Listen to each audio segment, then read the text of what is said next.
दोस्तों, अगर आप अपनी यूपीएससी की तैयारी को स्टार्ट करने की सोच रहे हैं और अपने सबसे बड़ा बात है कि नोट्स को लेकर के कंफ्यूजन में है कि हमको नोट्स कैसे बनाना है और आंसर राइटिंग की स्किलिंग हमको कैसे करना है, क्योंकि देखो एक बिगनर स्टूडेंट हो ना तो हमेशा से ये माइंड में कंफ्यूजन सा आता ही होगा कि हम इतने बड़े, जैसे कि मान के चलो एक चैप्टर है, अब इतने मोटे मोटे किताब को पढ़ के एनसीईआरटी को पढ़ के उसका नोट्स कैसे बनाना है और कब बनाना है, कैसे बनाना है, बहुत जो है इसको डीपली में बताएंगे तो वीडियो बहुत हेल्पफुल होने वाली है। इसीलिए चैनल पे नए हो तो चैनल को सब्सक्राइब करके आप बेल आइकन को प्रेस कर लेना, क्योंकि आपके लिए हेल्पफुल कंटेंट लेकर के आते रहते हैं। तो देखो, एस्पिरेंट का हमेशा से ये डाउट रहता है कि अगर हम यूपीएससी की तैयारी कर रहे हैं तो दो चीज होता है कि हम अपने पढ़ाई करने के दौरान ही नोट्स बना ले या पढ़ने के बाद जो है अपना नोट्स बनाए। ठीक है, देखो इसमें आपको हम बता देना चाहते हैं कि जो यूपीएससी का जो एग्जाम का जब आपका एंडिंग पॉइंट आता है ना, मतलब कि आपने प्रिपरेशन कर लिया पूरे साल भर और जो आपका लास्ट 3 मंथ होता है ना,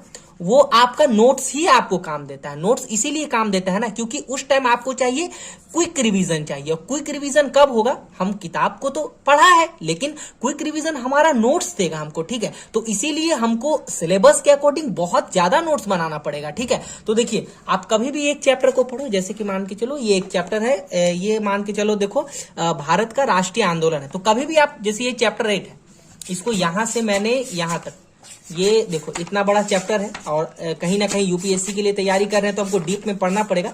इतना बड़ा आपका चैप्टर है, मतलब कि 8-10 पेज का ये चैप्टर है, तो इसको पढ़ने के साथ ही आप क्या करो, नोट्स बनाना स्टार्ट कर दो। जैसे कि देखो यहां पर लिखा हुआ है कि वर्ष 1885 में राष्ट्रीय कांग्रेस का निर्माण हुआ है ना, तो ये हमको इंपॉर्टेंट टॉपिक लिखा। तो जैसे जैसे हम टॉपिक को पढ़ते जाए वैसे वैसे क्या करें, हम अपना नोट्स जो है बनाते जाए।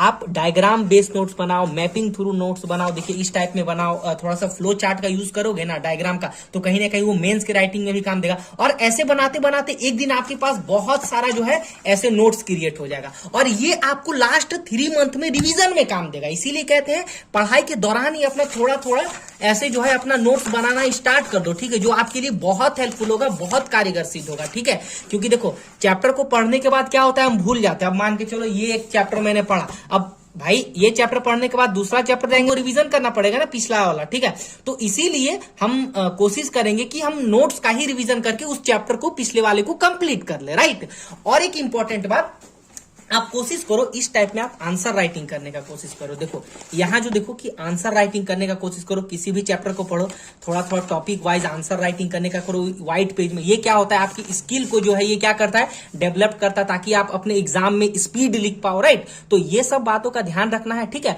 और बेसिकली आप ही के लिए एक ग्रुप भी मैंने बनाया है, टेलीग्राम पेड ग्रुप बना है, जिसमें इसी तरह के हैंड रिटन नोट्स दिए जाते हैं। पेड ग्रुप है, जस्ट 101 टाइम फी के साथ आंसर राइटिंग होती है, आपकी नोट्स दी जाती है। तो उस ग्रुप को ज्वाइन नहीं किया है तो ज्वाइन कर लेना। और एक इंपॉर्टेंट चीज मैं यहाँ दिखाने वाला हूँ, आप इस टाइप का ना कोशिश करो कि इस टाइप का आप स्किलिंग सीखो। देखिए ये जो मैं फ्लो चार्ट बताता हूँ ऐसे करो, और भी मैं आपको दिखाता हूँ, जैसे कि यहाँ पर आप देखिए इस टाइप का आप फ्लो चार्ट का यूज करो, तो कहीं ना कहीं इससे क्या होगा ना, आपको मेंस के एग्जाम में मार्क्स अच्छे मिलेंगे। ठीक है, मार्क्स अच्छे मिलेंगे तो कहीं ना कहीं वो आपके मेरिट में जुड़ेगा और सिलेक्शन तक आपको ये काम देगा। तो नोट्स अपने पढ़ाई के ही दौरान बनाए, बढ़िया रहेगा। बाकी वीडियो हेल्पफुल रही तो लाइक कीजिए, शेयर कीजिए, सब्सक्राइब करके बेल आइकन को जरूर प्रेस करना। मिलते हैं नेक्स्ट वीडियो में। राइट।